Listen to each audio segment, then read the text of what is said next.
Okay, this is going to be a real interesting day because you know what? There's a guy here that's actually making drinks somewhere in Canada, somewhere in Calgary. That's the Rviita Challenge, or is it the Rviita drink?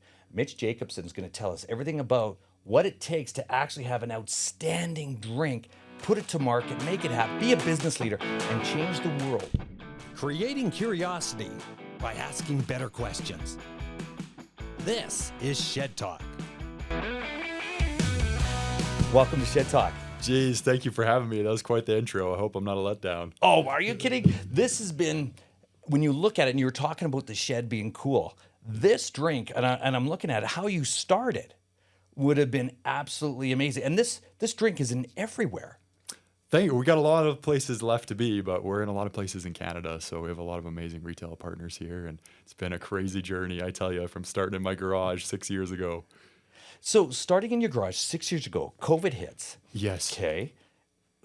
Please tell the story, because how did you get started in the garage? Absolutely, Kevin. So the origin story for me is when I was in my early 20s, my best friend at the time, he was an energy drink addict. This guy was drinking like 4, 5, 6 a day.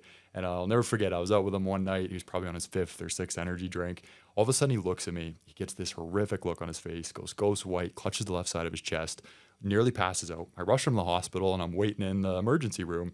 And the doctor comes out and he says, good news is your friend is going to be okay. But he had a heart event, and we ended up attributing this minor heart attack, we think it was, to energy drinks. He was a young, healthy guy, no history of heart or cardiac issues. And so this, for me, was like a real wake-up call. Well, ironically, a few years later, here I am addicted to energy drinks, and all of a sudden I'm having health issues. I'm having stomach aches for the first time. I'm getting heartburn. I'm not sleeping. Cut the energy drinks out. A lot of these issues go away. So I look everywhere on the market for a healthy alternative because you still need that energy. I was working an office job at the time, couldn't find it anywhere. So I decided to start working on creating it myself, messing around in my kitchen, and one thing led to another. And here we are 6 years later. Okay. So I like this. As you make it sound nonchalant, well, here we are 6 years later. Okay, my friend had a heart problem, and we're talking about health, and then it's a key point here, because a lot of people don't look at their health and say, here's an energy drink that's combining it's you're palpitating hearts and all of a sudden doing this. Now you're looking at redoing it. How do you even find what's the right chemical balance to that? Like, it's not like I'm going to go and grab some syrup. Like, how do you get the mindset to all of a sudden, yes, I want to help my friend, but here I am in my kitchen. How do you even know the ingredients? Great question. That's exactly how I felt. I'm an engineer by trade. I was working in oil and gas at the time. There's no one in my family that's even worked at a grocery store as far as I know. So I know nothing about this industry. So I had the same reaction as you. Like, where do you even start? How do you start a beverage company? Like, when you think about that, it's a pretty overwhelming undertaking. And for me, literally step one was Googling, how do you start a beverage company? And then I just committed myself to doing one thing a day. I didn't know what to do, so I was like, I'm just going to do one thing a day that moves me closer to this crazy dream of starting an energy drink company. But it's not the energy drink company. Yeah. Starting a company, as you're Google flying it and going through it, AI hasn't been brought into this at that point. But to actually say, what are you putting in the ingredients to make it look that it tastes good? Like, how did you find that? Well, it was really difficult. So the first thing I did is I started just messing around in my kitchen. So the number one rule I had when I was starting is that I don't want to put anything artificial in the drink. So I'm just going to cut out anything that's artificial or anything. What's artificial? So artificial sweeteners, artificial caffeine, for instance, like synthetic caffeine, any synthetic chemicals, synthetic preservatives. I wanted to stay away from all of that. It just doesn't, if it's made in a lab, it's probably not good for you. So that was kind of my starting point, I guess, if you will, Kevin. And so I just started messing around, crushing caffeine pills and mixing tea and stuff together in my kitchen. Figured out really quickly I had no idea what I was doing. Nothing tastes good, nothing worked. So I started cold calling, a profession that I didn't know existed until I found them on Google, which is a food scientist. So there's these scientists. I didn't know it was a profession, but they help entrepreneurs or food companies create new products. And I called a bunch of them. A lot of them laughed at me on the phone, thought I was out of my mind, but I found one in Canada that was willing to give me a try. They wanted a retainer, so I was just out of school at the time. I used my student line of credit that I still had. How much was that? It was $10,000 was the initial retainer. Oh, man. Yeah, so piled in $10K into this venture I had no idea was going to work, and started working with this food scientist. I thought it was going to take a few months. It ended up taking almost 2 years to formulate the very first formula we had. So now I'm going to get back into that, but all of a sudden the risk and reward. So think about this for a second. You've got this guy, you've researched it out, and it's about all young entrepreneurs out there, and they're starting, they're saying, okay, I'm going to go with this group over here that's 30,000 K, that's going to help me get there to teach you that. Yes. So you paid this guy 10 grand. Yep. That on a handshake, well, it's not a handshake, you got a contract. I don't even know if it's a contract. It's basically a handshake deal. Yeah, I don't even think there was a contract. I'd have to look back. But it was 10K, which was more money than I'd ever spent on anything. I was just a couple years out of school. So how do they start that? So here's 10K. I'm going to give you 10K. You give me 10K. Okay, so you give me 10K. All right. How do you test what tastes good? Yeah, so how it works is they have all these flavors and ingredients in a lab, and they start blending them together. So I sent them this like cheesy 3-page Word document of basically what I just told you. I want to use natural caffeine. I want to use natural ingredients. I want to stay away from things like taurine and sucralose and artificial sweeteners and that type of thing. This is kind of the parameters that I wanted. And they start blending it together in a lab, and then they send you samples. And so I'll never forget the day. I was probably 6 months into this. Well into the 10 grand. I think it was probably 20 or 25,000 at this point, which is money I didn't have. And I get home one day, and there's this beautiful FedEx box on my porch, and it's the samples of this drink that's going to change the world. So I'd read on the internet that if you're going to start a beverage company and you're serious, you got to do focus groups, or you got to do blind taste testing. So I invite all my friends and family over that weekend. Everyone that meant anything to me came to this, and we did blind taste testing. So I went and got Red Party cups, and I had my drink and one of the cups, and Red Bull in another one, and Coke in another one, or whatever, vitamin water, and they were labeled A through E, and I had them fill out the sheet because I wanted to get non-biased feedback if my drink was good. With family members. With family members and friends. Yeah, right. Because if you just give it to them straight up, they're going to tell you it's good no matter what, right? Yeah. Well, I collect the sheets at the end. I'm reading through, and it's like sample A, really good. Think I've had this before. Would drink again. Sample B, tastes great, maybe too sweet. Well, I get to sample D, and it's like, this tastes terrible. Would never drink this again. My business partner at the time said, tastes like battery acid. I'm like, I wonder what sample D is. Look at my sheet. Sample D was my original samples. So here's this first 20K, call it, into the business with this food scientist, and my very first batch, we were dead last in that blind taste testing. Now, that's obviously not the formula we released. We went through tons more iterations. But that was 20 grand there at that point. That was 20 grand there just at that point. Yeah. Okay, so here's your head. Yes. Everybody there just said, this is garbage, it's battery acid. And the first thing you're saying to the next guy is that, all right, how do you even know what battery acid tastes like? Really? Yeah, Are you kidding me? That's an wow, exaggeration. Get out of here. You're out of this taste test. Give me a break, because if you're drinking battery acid, you don't belong here. Exactly, Kevin. Get out of here, right? Yeah. So you got these guys. Okay, so you got everybody, they hated it. And then all of a sudden it's like, now what? Yeah, and it was a real low for me, because that was the first point where I'm like, maybe this just isn't for me. You know, at that point, I'd gotten a promotion in my job. I was making a little better money. Where were you working? I was working at Tourmaline Oil, amazing oil company here in Calgary, and still loved my experience there.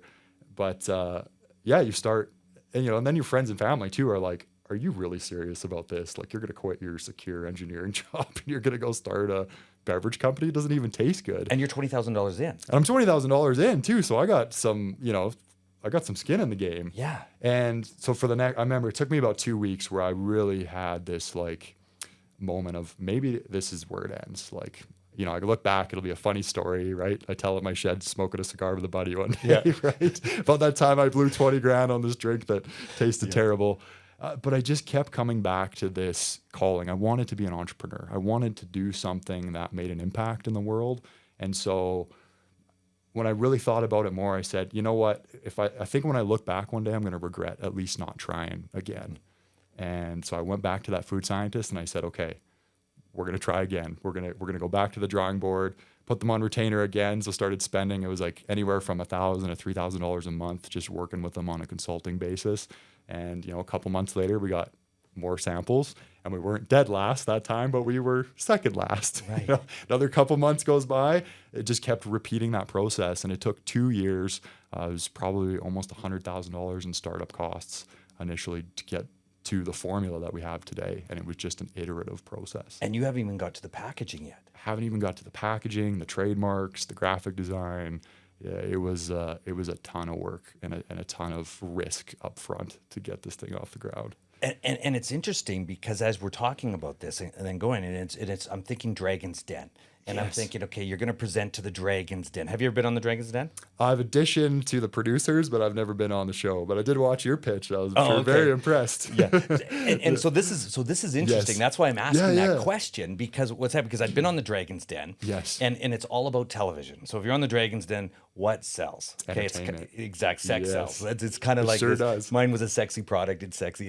It looked good, so it sells. Yes. So what's interesting about it, and what I learned from the Dragons, and I'm looking at your product, I'm going, you're into a line, Yes, where it's saturated, super saturated, and you're hitting it, and then you're doing it, and then you're already 100K in, 5 years into, or sorry, 2 years in. Yeah, this was it was 2 years of R&D, and then we're about 6 years into actually selling the product. So the full journey's been coming up on 8. Yeah. Okay, so now here you are, you've got it, the guy's done it, and you all of a sudden you did the final taste test. I'm assuming, and I'll let you finish that, that you realized you got it. Yes. Yeah. So it took, after 2 years, we finally got to a blind taste test where, again, I had everybody over and I'm collecting the sheets at the end. And now instead of being dead last, Same people? winning. Yeah. Some of the same people. Yeah. we would try it on different people, of course. But yeah, a lot of the same people. And we started winning those blind taste tests, or people being like, wow, this is really good. I would drink this. And so 2 big learnings there is, definitely don't just ask, your mom or your grandma if your product's good, because they're probably going to lie to you. So I think one of the best things that we did out of the gate is get non-biased feedback. Even though it was friends and family, at least they were kind of forced to do it blind, so they didn't know that was my drink, right? And then 2, you want to make sure you get it right out of the gate, and you put, I think I took for granted how long it was going to take. When I first wrote my business plan, I laughed looking back at it now, but I thought it was going to take like 3 months to get a beverage off the ground. Well, it took over 2 years to get the formula, because it just took that many iterations. So you got the formula right. Everyone said it, and you became number 1 or number 2 in the taste test. Okay, now what happens? Yeah, so while this was all happening, also I needed to figure out the packaging, right? And so when I first thought of an energy drink, I thought, well, I'm going to put it in a can, because energy drinks are in a can, right? And you see we're in this kind of cool, flexible pouch, Capri Sun for adults type of vibe. Well, along this journey, Kevin, I had a conversation that really changed my perspective. I happened to run into a guy that had helped launch Monster into Canada. And I'm telling him my idea, and he goes, Mitch, I'm going to level with you. Like, you're going to be out of business in 6 months. Like, how are you going to compete with Red Bull and Monster? You're just going to be another can on the shelf. You don't have even a fraction of their marketing budget. Like, you're going to be dead in the water. It doesn't matter how good your product is. And I went away pretty discouraged from that, but it really got me thinking, okay, if I put this in a can, I'm just going to blend in with all the other products. How are people going to know that it's healthy? There's a lot of consumer perception already that think they see an energy drink in a can, they assume it's going to be unhealthy. So how do I change that narrative? Well, I went to the drawing board and I'm like, well, could we put it in a glass bottle? Could we put it in something else? Well, and I also want it to be very environmentally friendly. I had an engineering background. I was working on kind of the sustainability side of oil and gas. And when I looked at the data, what kept popping up was this flexible beverage pouch. It's extremely low carbon footprint. You can ship it flat, whereas you imagine like a glass bottle or a can, when it's empty, getting shipped from like China or something, it takes up a ton of space in the transportation cycle. So it's got a really high carbon footprint. The pouch doesn't have that. So I'm like, what if we did this in a pouch? Crazy idea though, right? Energy drink in a pouch. So I start calling these like big pouch companies, and they were literally basically laughing at me. They're like, we've never done like an energy drink in a pouch. So let's talk a little bit about a pouch. Let's explain what a pouch is. Is this the pouch? This is the pouch. Yeah. So I guess if you're listening to this, imagine a Capri Sun pouch with like the lid and spout of like a Coke bottle. So the drinking experience is the same as like a 12-ounce Coke bottle or a 16-ounce Coke bottle. So it drinks like a regular bottle, but the actual packaging itself is made of a flexible pouch. Like the best way I could explain it is like a Capri Sun. It's kind of like a workout, not a workout, but if you're going for a hike, this would be what because you got to take your garbage out. So all of a sudden you're drinking this, it's full, and then all of a sudden you can just crunch it all up and put it into a nice little package. Exactly. So healthy eating, healthy lifestyle, healthy hiking. You nailed it. You nailed it. So, but no one had ever done this before in an adult beverage, or not with this spout anyways. So we had to custom design this pouch to be able to get someone to manufacture it. So the way that I did it is I bought freezer paper and a curling iron, and I would weld this freezer paper together in the shape of the pouch that I wanted to be able to figure out the volume. I'd fill it with water, put it on a little food scale at home. It would burst in 30 seconds. But that's how we ended up designing the pouch. We have a patent on it now in Canada and in the US. But that was sort of how we ended up kind of serendipitously in a beverage in a pouch, which is very unique. Like there's no other real adult beverages being sold in a flexible beverage pouch. And you're manufacturing it in your garage. We had a third-party manufacturer at the time. So it was a company a province over that was helping us out. We ended up outgrowing them, and now we do all our manufacturing here in Calgary. So we built our own. So that's a pretty big. So here you are. You got the pouch. Yeah. And then the name. Why the name? Yeah. So we started with a couple of other names. The original name, I wanted it to be Be Strong. It was Be Strong. We had this like cheesy logo that kind of looked like a Red Bull logo knockoff. And we were about a year into this. We'd done all this graphic design with it. And one day I'm chatting with my dad, and he goes, "Did you do a trademark search?" And I'm like, "What's a trademark search?" And I had to Google trademark search. Sure enough, I get a lawyer to do a trademark on Be Strong, and there was some like smoothie company or something that had it trademarked. So he's like, "You'll have a cease and desist." And so so we're gonna keep on that thing. Yeah. But I want to throw this in because Yes. it's interesting. How much was it to get the actual lawyer to look up for the trademark? it was like a few $100. I think, it wasn't to do this. expensive? It wasn't crazy expensive. Okay, yeah, okay. a few $100 felt like $1 million back Yeah, then. But yeah. it was worth every penny because he came back to me the next day. He's like, "Someone has this trademark in beverage. Like, if you launch this, you're gonna have a cease and desist like tomorrow." Wow. Like, oh my goodness. Well, I've spent all this money on graphic design, and so that was, I'm grateful it happened because it was a cheesy name and a cheesy logo, and it really got us back to the drawing board of one, we need a brand that we could trademark, something that's unique, and then two, how do we want to resonate with consumers, and what do we want the brand to be about? I started thinking about that for the first time because I'm an engineer. I'm like a numbers guy. I didn't really think about branding, but it's got me thinking about the brand. And the word I kept coming back to was the word revitalize. It means to give new life and vitality to. I was like, that's what I want the brand to be about. I want people to drink our drink and feel better. Not just from the product itself, but also resonate with the brand, like a brand that has good core values, that stands for doing the right thing. And so the word revitalize, we couldn't get that trademarked, of course. Basically any common word in the English language, pretty tough to trademark. So we tried to shorten it to Revita. Well, that was like a shampoo company or something. So I was like, what do we do unique spelling? And I always like two I's next to each other, like Nintendo Wii. It's like two people, Right. kind of family values. So that's how we landed on Rviita, which is the brand name Rviita. So long-winded answer to your question, but that's how we ended up landing on Rviita, and we got the trademark for it. Hey, take a minute and smash that subscribe button, and let's get back to the episode. So you got the trademark, you got Yep. Rviita. So you're looking at that. When at what point became that it was really important to have a website? Yeah, pretty early on. So we even had a website before we even launched, and we started taking pre-orders So really what was the early. name on the website? It was Rviita. Yeah. So by that time we had trademarked and we got the domain name. Like I was also told, I had a fairly good lawyer at the time, and he's like, don't just get the trademark, make sure you can get the domain name too. That's the most important. It's actually even more important than Yeah. the trademark, I would say. So we were able to get Rviita, Rviita.com, and the trademark. And because it's so unique, it's very enforceable. It's easy to get trademarks and that type of thing. So the trade-off to that is it's difficult to pronounce, and it can create it'll create maybe a little bit of confusion in some ways, but also memorability. So it's very unique, and it comes with its pros and cons. But I'm glad we went with that name. And it's interesting because I'd asked, is it Rviita, then Yes. explaining it, but well, I've said it twice.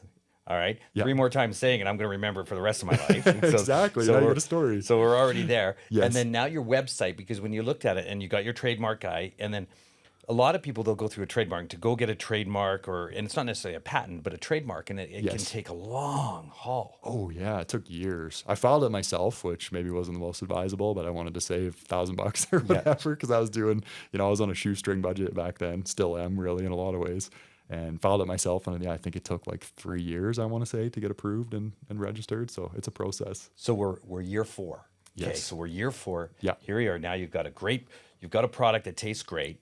You've got the name, you've got Yes. a trademark. Now you're ready. You've got the car. You're Yeah. set. Okay, now I've got online orders because I've got people Yeah. doing online orders. I got it in a box. Okay, we start building this out of my garage or my shed, or Yes. I'm Yeah. building it. All right. Now, when's that aha moment that you got the big order?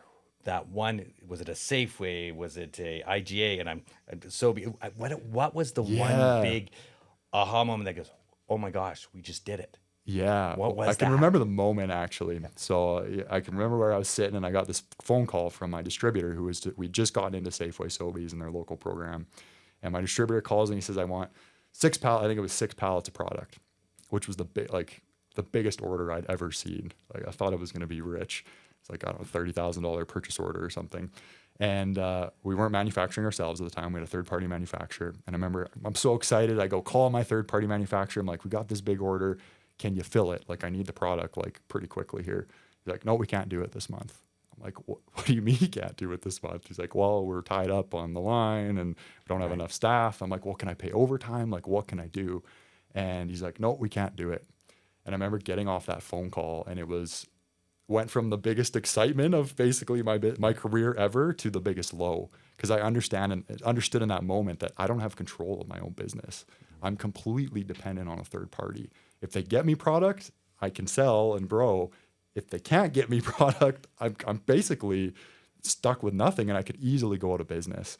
And so this was this huge inflection point where I kind of realized, again, it was like when I had the bad taste test, I hit this crossroads where I'm like, okay, if I continue to do it the way I'm doing, we're going to go out of business inevitably, because I'm relying on a third party that's not always able to fill my orders. I'm probably not going to be able to grow with them, or I figure out how to make it myself. And I went down the second path, of course. And that was the big inflection point. Had to raise money, build a manufacturing line, had no experience in beverage manufacturing. And that was, I guess, the big kind of flip side of our business that So really you had to set us down a raise different money. path. Yeah. So you had a good business plan. Yep. You already had the orders in. So you got your PO for $30,000, the first PO. You got it, and all of a sudden they're saying you've got 2 weeks. Were you able to fulfill that order? We were able to fulfill some of it, so not all of it, but I was able to get some from my existing manufacturer, like whatever I could get from him. I would even drive, like I spent about 2 weeks a month out of province, like going and working on this manufacturing line, like physically working it for nothing, just to help them get more product, because that's how badly we needed it. And it's interesting. I call that the Fred Flintstone method. Have you ever heard this method before? I have not, no. So it's the Fred Flintstone method. So if you ever watch Fred Flintstone, the movie Fred Flintstone, a lot of kids probably don't remember if you do it. You watch Fred Flintstone and you see them, and say Fred Flintstone or Barney Rubble and Fred Flintstone watching television. Yes. And it looks good, but then on the back of the television, there's this guy on a treadmill, he's doing this, and you see the back of the TV and they're working and doing this. So you don't get to see the actual workings of the back end of it. Yes. Where here you are, Yes. you've got the sale, you've got to go, and then you're there, and you have to go there. Because nobody sees you. Nobody sees that, the right? back end of what you have to do to make it happen. Friends, family, relatives build this just to fill that order, and nobody knows the wiser. Nobody sees that. It's full. Yeah. And they go, oh, you could do 60,000. No problem. Don't you worry a thing about that. We'll make that happen. And Yes. As young entrepreneurs, and as we do forget that all of a sudden there is boundaries to say yes or no to it. But when you're building like this, Yes. what was the scariest point here now? Okay. So here you are, you fulfilled this order. Now, what's stopping a competitor, the food and beverage guys, to knocking you right out and say, well, hey, we'll just make it ourselves. Let's get rid of them. When do you become a threat, or don't you? I don't know that. Yeah, that's a really great question. So generally, like, the big beverage companies don't consider you a threat until you're doing like 10 to 20 million in revenue. So we weren't even close to that. Oh, okay. We were doing like hundreds of thousands, right? You're just like a mosquito to them at that point. And so we weren't really having run-ins with the big beverage companies. But what was scary for me was, at the time, we were running out of my house. So I basically had no overhead. It wasn't paying myself. So there was risk of the money that I put in, but really there wasn't a ton of like financial pressure at that time. I didn't have debt. I didn't have investors. And now, though, if I'm going to go build a manufacturing line, it's like $1 million plus to build one of these things. How did you get those guys? Yeah, so we financed it about half in bank loans, and then we did a friends and family round. So a couple of individuals I know very well, one of which is my dad, very blessed to have him, but he put some money into the business, and now I got to go sign a lease. I got to go buy equipment. So now it's not anymore running out of my garage, like not a ton of pressure. Now it's a lot of financial pressure. And so that was a big change in the way that our business worked out. And it's interesting, like young entrepreneurs are looking for investors. They look for this and they want people, oh, I'm looking for an investor. Do you want to invest? Well, the biggest thing, and you just mentioned it and you hit it right on the head. If you can't get your friends and family, because that's like, you got skin in the game. This is your family. This is their livelihoods. Yes. It's not some investor over here that an angel investor, he's just going to lose money. This is reality. You're doing it. You've asked your friends and family and your resources. And then the banks are looking at you going, well, you've brought these people in. We'll put and it's not even a risk from them. Are you kidding? They're not risking that. They don't risk it. Okay, we got to have our covenant here. They're personal protected. guarantee. They're protected. Just Don't sign one kid of those. yourself. They're not saying, we're going to risk you. No. Exactly. So here you are. You got everybody there. Now you got to go pick a location. You got to put it all together. Yes. I remember, I don't think I've ever had so many sleepless nights as this point in my life, because it's a big change, right? Like, this is a lot of you're going from like effectively no financial pressure, working out of your house, having fun, slinging drinks, to like, I have a bank breathing down my neck. I got investors now. I'm taking money from people that I would rather die than disappoint, basically. But what do? This is my dream. And I have made basically a covenant with myself. Like, failure is not an option. Like, whatever it takes to succeed in this, I'm going to do. And this was the path. So that's what I did. Took a loan from the bank, took some money from some friends and family, and we went and ordered this machine, and we got a lease in Northwest Calgary. I hired a consultant that had done some work for Pepsi and some other big beverage companies. He helped us design the line, and we went to work. And pretty much everything that could have went wrong did. We ran it way over budget. There's all sorts of crazy things. Our machine was like a year delayed, but we put it all together. And, now we're fortunate that we do all our own manufacturing. So I'm in control of my own destiny. I'm not leveraged by a third party anymore. If I get a big purchase order, I can just figure out how to make it. We could run a night shift if we need to. And having that control over my own business and my own destiny is the greatest decision we ever made in business. So as you're doing this, now you've got it. Okay. You've got the facility, sales. Yes. Okay. Because you're you watch these shows, or you watch people, and I'm going to use the Dragons Den because people can relate to it, and they watch this and they can't get into Safeway. They can't get into them. Like, how are you getting into these places? Like, how are you closing them? Yeah, Kevin, that's a great question. And you bring up a great point in beverage. Like, I tell, even my staff sometimes, the greatest beverage ever invented probably died on a shelf somewhere because they didn't have good sales and marketing.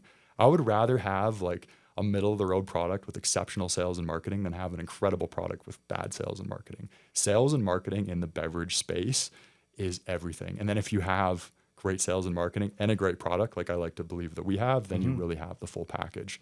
And so to answer your question, how we started was, I didn't know how to get into stores. I knew that Safeway and Sobeys, like, it's probably not as easy as just going in and asking the store manager. So for me, I started with just little independent grocery shops in Calgary, like the Blush Lanes and the Amaranths. I would walk into the store, I would ask for the grocery manager. I would have, I'd be nervous, and I would hand them samples, and I would develop a relationship that way. And then we started, we got our first store, and then we got our second store, and then we had 10, then we had 20 of those. And once you have, 20 or 30 of those and they're going pretty well, then Co-op or Safeway will start to take notice. They'll actually take you seriously. And so Calgary Co-op and the Sobeys Safeway local program were the two retailers that I just cold approached them. I called their head office line, asked for the beverage buyer, ended up getting someone's phone number or email, and one thing led to another, and we were able to get an opportunity with them. And you really just build off of that momentum. So as you're getting into this and your company's growing, yeah, who did you look at as a mentor? Or do you have mentors? I do have some amazing mentors. So I'd say my dad is my best friend and my mentor. He's a successful entrepreneur. He runs Cornerstone Engineering, a prominent Calgary engineering firm. So he's been just an incredible mentor. And he's got good money. He's got some money to invest. Good, very blessed that he believes in me enough to do that. And then I've had some, like most of my investors are guys I used to work with at Tourmaline. So a gentleman named Don, who hired me at Tourmaline, is now one of our investors and one of my mentors, which is crazy to me. Like, what a full circle moment. He's been an amazing mentor to me. He's really helped me with my personal development, becoming a good leader, hiring, firing, those sorts of things. So it's really just been men and women that kind of helped me in my previous career that have now become mentors for me in this business. And it's interesting, as you say, because you're transitioning from one business over here, and people don't realize, don't burn the bridges you're on. Like, if you're going to burn a bridge, blow it up. But what you did is actually you've synergized and brought everybody together, and then with connectivity, connections, and then a common goal to do this, and that now they're all part of your lives to make you grow even bigger. Yes, yeah, it's pretty amazing. I feel so blessed. But one of the things that I'm proud of is when I was working at Tourmaline and I kicked off my business, I didn't try to do. I mean, there was a couple months overlap, but I didn't try to do both at the same time and do a mediocre job at both. It was really important to me that I left, at my previous job on a good foot, because I had so much respect for everybody there. So till my very last day, I worked and did as good of a job as I possibly could have. And then I stepped away, even though it was maybe earlier than I wanted to, but I kept a good relationship with everybody there. And now a lot of those individuals there some of them anyways, have now invested in our current business. So that's been just an extraordinary blessing. Good. So where do you see yourself in 2026? We're in 2025 right now. Yeah. So where do you see yourself in So this has been a big 2026? Canadian expansion year for us. We got into Costco this year. That's been phenomenal. Is that because Buy American tariffs? Did that make We got into difference? Costco before that Yeah. conversation, actually, but that definitely helped. But now we want to take our business internationally. So I think we have a lot of work to do left in Canada, don't get me wrong. But, if a beverage company is really going to be successful, you have to take on the U.S. market at some point. So 2026 is going to be the year that we venture south of the border. Interesting. Now, are you worried about tariffs or anything like that coming in? Certainly, it's going to be a challenge. We do have a manufacturing partner that could help us in the U.S., but there's ways around it. There's always ways to work with it, and I think we have a good strategy. So we're excited to take on that market. And it's interesting because as we're talking and we're watching your growth, because as a young company, as an entrepreneur, who you are, where you're at, and I talk about mentors, and you got these guys, because there's groups like EO, YPO, Tech, and all these groups. Yes. Are you familiar with these groups? I am familiar with those groups. Okay. Yeah. And then where that mentorship and that growth strategy usually comes in, where you come in with a different perspective with a family, where they would be the opposite, and Yes. they all work differently for each individual. But what I was getting at, I had a gentleman on my podcast a while ago, Yeah. and he mentioned a thing about vivid vision.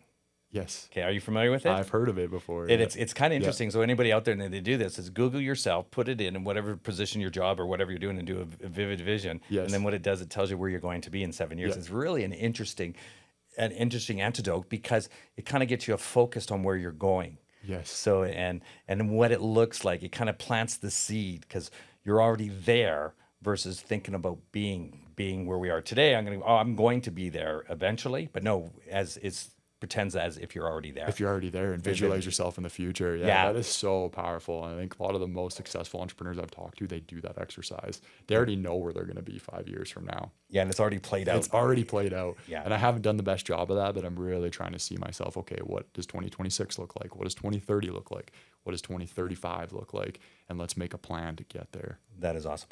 So the guy that had the heart rhythm up, the problem back then, is he alive today? Yes, yeah. Okay, He made a so full he did recovery, so yeah. And is he and he's drinking your stuff? As far as I know, He's yeah. drinking your Kool-Aid. He's drinking, as far as I know, he is, yeah. No, that is awesome. If there was one thing you were to say to a young entrepreneur or anyone starting off, because you started pretty rough, Yes, you've done yeah. this, what would you say to them? That answer for me has changed over the years. Yeah. I think if I was to talk to myself, 6 or 8 years ago, what I would tell you is it's going to be harder than you think it's going to be. And you have to build your perseverance muscle. Every great successful person I have met, they've succeeded through perseverance. Bad things are going to happen. Challenges are going to come up. It's how you handle them and how you move forward is what ultimately, I think, defines and makes you successful. So we talk a little bit about mental health. Yes. And we talk about health, wealth, and mindset in the podcast and things Yeah. you know that you don't know. How important is a mindset to you? Oh, it's everything, because this has brought me to the lowest point in my life, this business, because it's been super challenging. There's been so many stories I could tell you in the middle that brought me to the lowest low I can imagine, and I had to dig myself out of that hole. It's made me 10 times the man than I ever would have been if I didn't do this. But having good habits, taking care of your health, understanding the importance of sleep, going to the gym, your diet, all of these things are big factors in being able to succeed and push through difficult times in business. That's awesome. Okay, so how do people find these? Where do we get them? How do we find them? And is it grocery store or online? You can find us in both. So, of course, you can get us from our website, Rviita.com. We're on Amazon. We're on Costco.ca. We're soon to be on Walmart.ca as well. But you can find us in most major grocery stores. So, in the West here, We're in Safeway, Sobeys, Calgary Co-op, Thrifty Foods on the island out east. We're in Metro in Ontario. So we're in most major grocery stores. If you can't find us in your local grocery store, you can definitely find us online. One last thing. What's one thing you want to ask, do, say, or anything like that? What's curious to you? What's curious to me is the mind of exceptional people, like people that have really accomplished amazing things, like the mind of, and even someone like yourself, or the mind of, a Michael Jordan. Like, what drives them? What drives them to not just be better than average, but get to a level of truly exceptional achievement? I think that's what I'm really fascinated by. Excellent. That is a great thing to talk about as well. You know what? Like, share, smash that button, say hi to everybody. You know what? Follow us on Shed Talk. You know what? Mitch Jacobsen, you know what? You got to buy one of these things and try it, because I just had tea. It's really good. You probably add alcohol if you really wanted to. I don't drink, so that's probably a better thing. But that is awesome. Thank you very much for joining me on Shed Talk. And thanks. This was great. This is truly an honor. This is the coolest shed ever. I'm just inspired sitting here talking to you and sitting here. What you've built here is amazing, and it's really an honor to be here. Thank you for having me. Thank you. Thanks. Now you know. Shed Talk.